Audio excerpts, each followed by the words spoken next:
Hello and welcome to Wargames Illustrated's 7TV Pulp introduction video.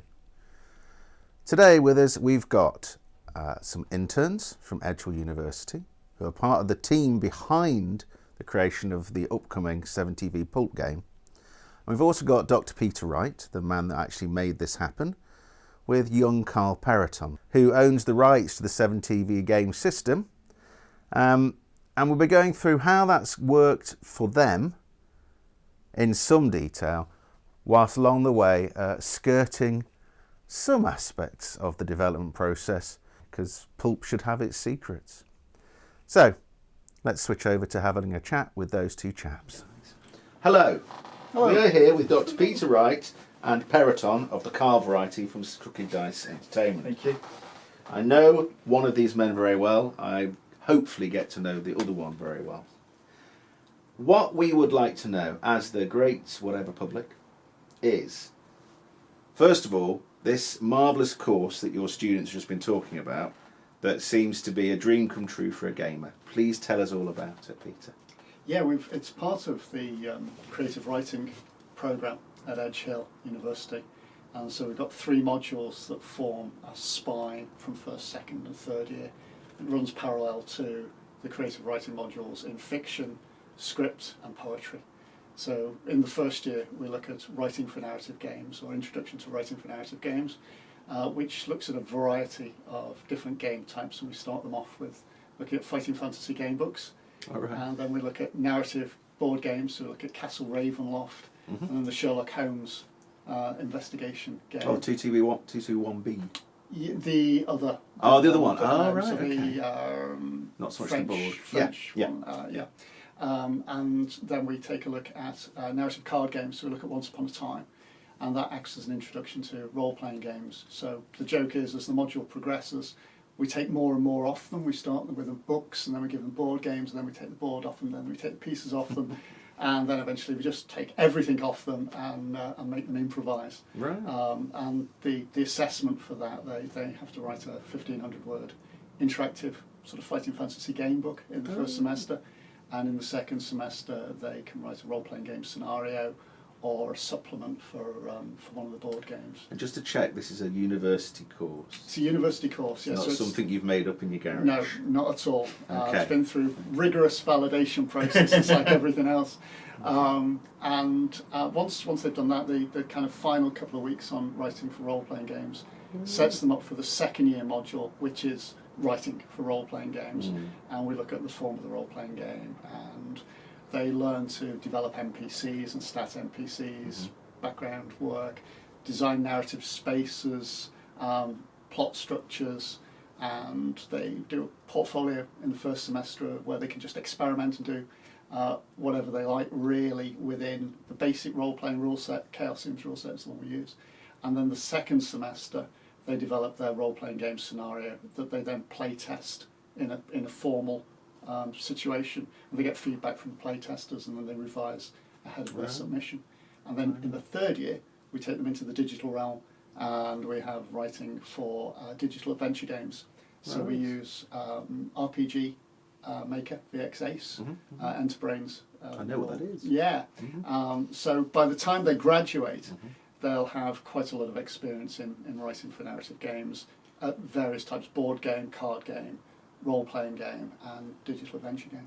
So for the games industry in general, that's all incredibly valuable experience.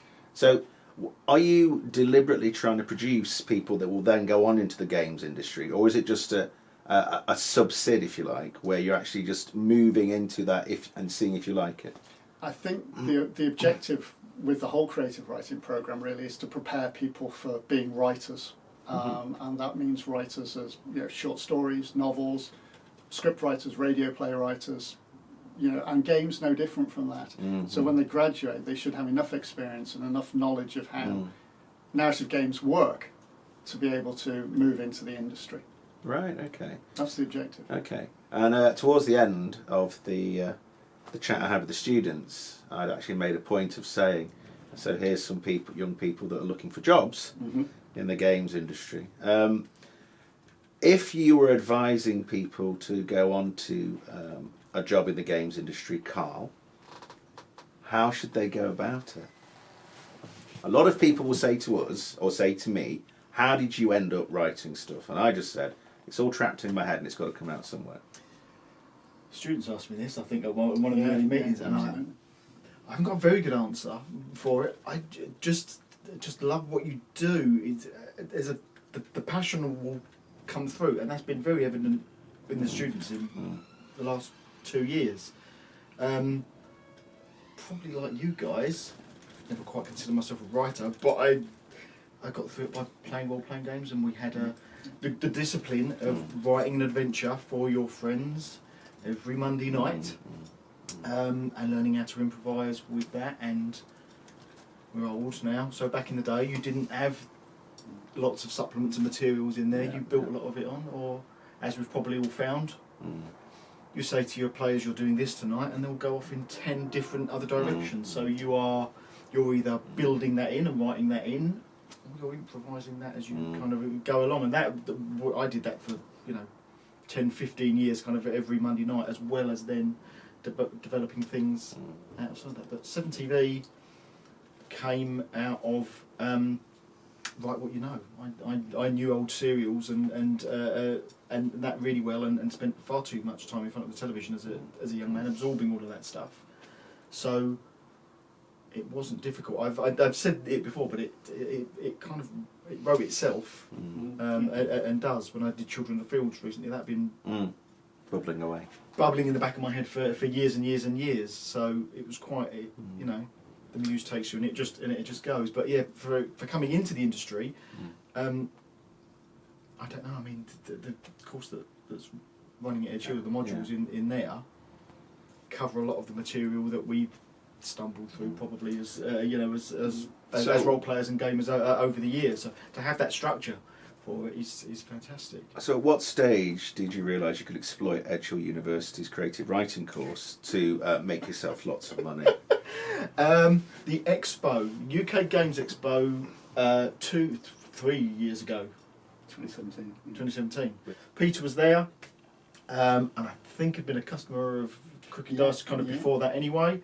And we got talking about Edgar Rice Burroughs and our love of Pellucidar and John Carter in there, and we probably chatted for about an hour. We should have been serving customers, but we were in a good chat.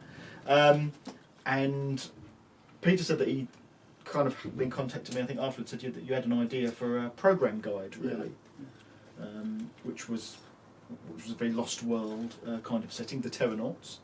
As it was, and as we developed that, it became clear that we were broadening out the kind of the archetypes rather than just our explorer and renegade royal and evil flying lizard.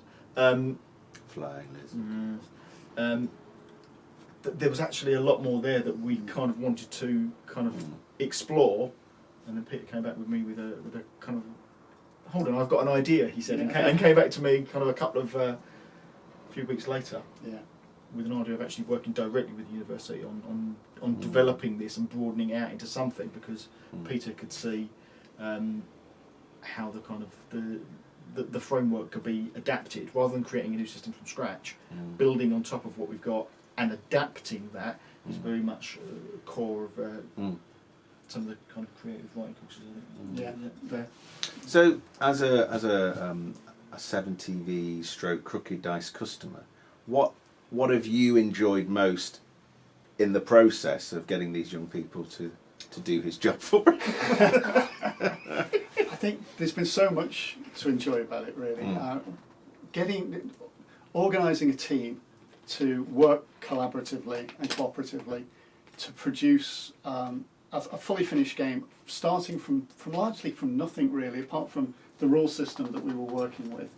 But we started pretty much with nothing, and we worked everything up. We started by watching cinema serials from the 30s and 40s, huge culture shock to the students who, they are very old text now, So once we got over the kind of surprise of really terrible special effects, awful acting, really bad plotting, and all the other charming things about them, the students really started to think quite creatively and quite quickly about the kinds of genres we needed to develop, the profiles we needed to develop, and then really started to think about the rule system and say, okay, is the current 7TV rule system appropriate to pulp? And most of it was, but there were some gaps in the rule system, so that's when we started to develop rules for things like being captured and things like that. So that was one of the major fun things to do that we really enjoyed. For me, though, it was writing the fluff, which is one of my major interests. Yeah. So we developed Pinnacle Pacific Pictures, which is the fake TV studio, and a whole series of serials that they produced, Trials of the Lizard Men, Rick Rhodes in Roads to the Stars, those kinds of crazy serials that we worked on. And then a lot of the students collaborated on developing those. One of the interesting things I think in the last couple of days we've been talking about is, okay, who remembers what they did? And all of us have sat around gone, you know, we worked so cohesively and cooperatively, none of us can really point at anything and go, actually, that was mine. And that, I think, has been one of the most satisfying things, to know that you can get a group of people and they can work really in concert to produce something that far outshines anything that any one of us could produce singly. I don't think I've ever heard of a course like this, or course content like this, from any other university. I know that there's been a similar attempt to do things in some American high schools where they're working on war games rules and being introduced to history that way. But for you as a lecturer, Peter, we've sort of covered it, but I'm going to ask the question directly.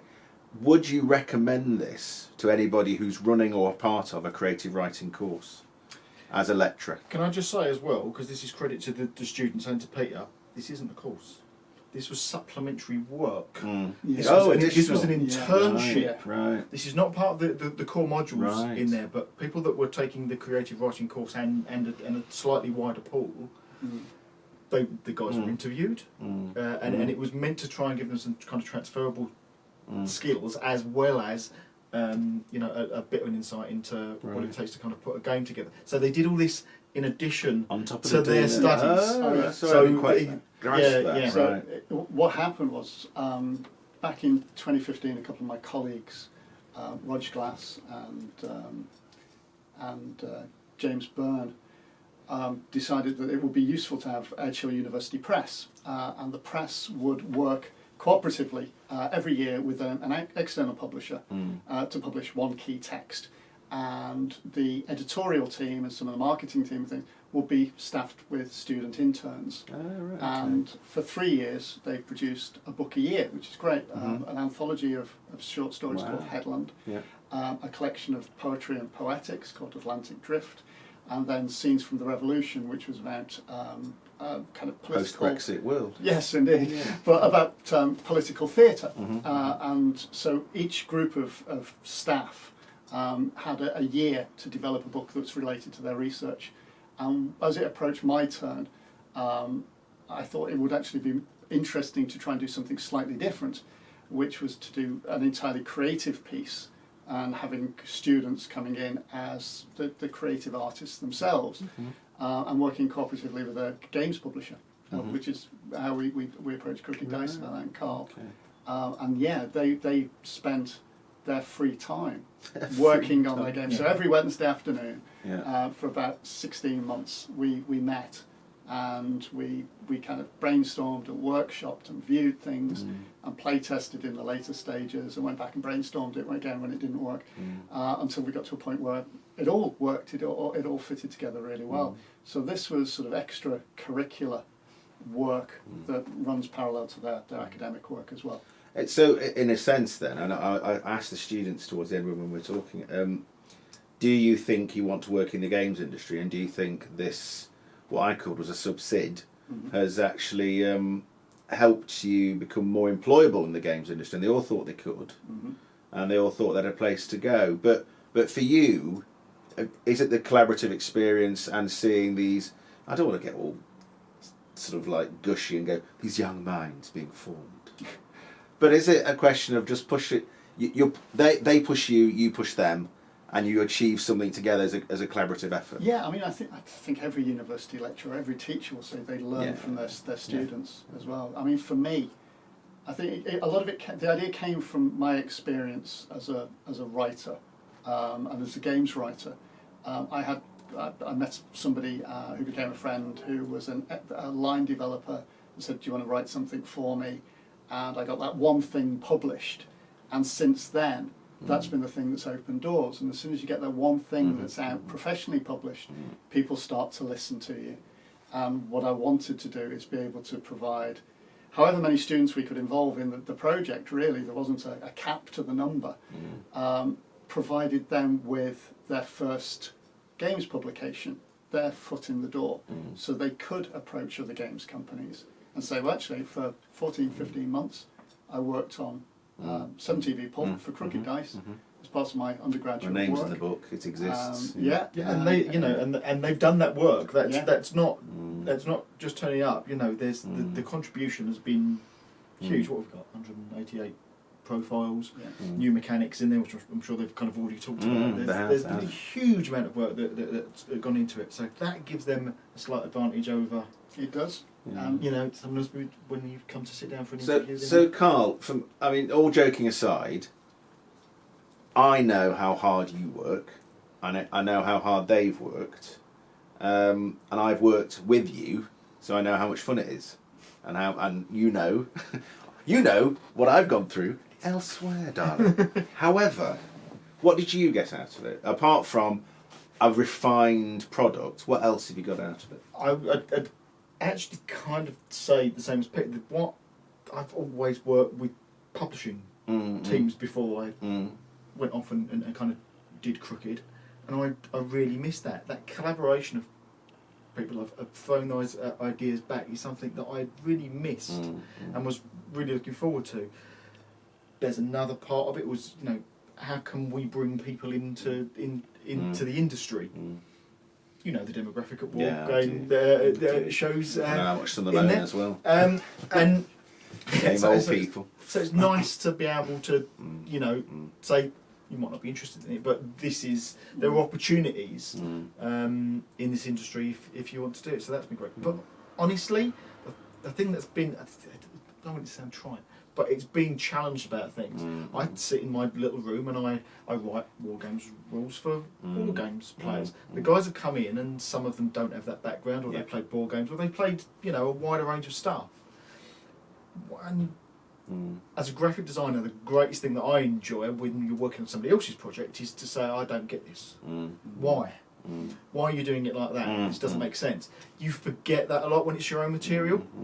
And they've come in and they've asked those questions. So the rule books have been revised slightly in there, so there's a better flow to content. So there's more examples to things. There's an example turn in there. All things that they've kind of brought and went, it doesn't make sense, doesn't work. We need to put some extra kind of content in there. And being challenged like that, honest is it's refreshing and you need it. Otherwise, you just end up doing the same thing over and over and over again. This video has been produced by WI Prime. WI Prime is Wargames Illustrated magazine's online members club.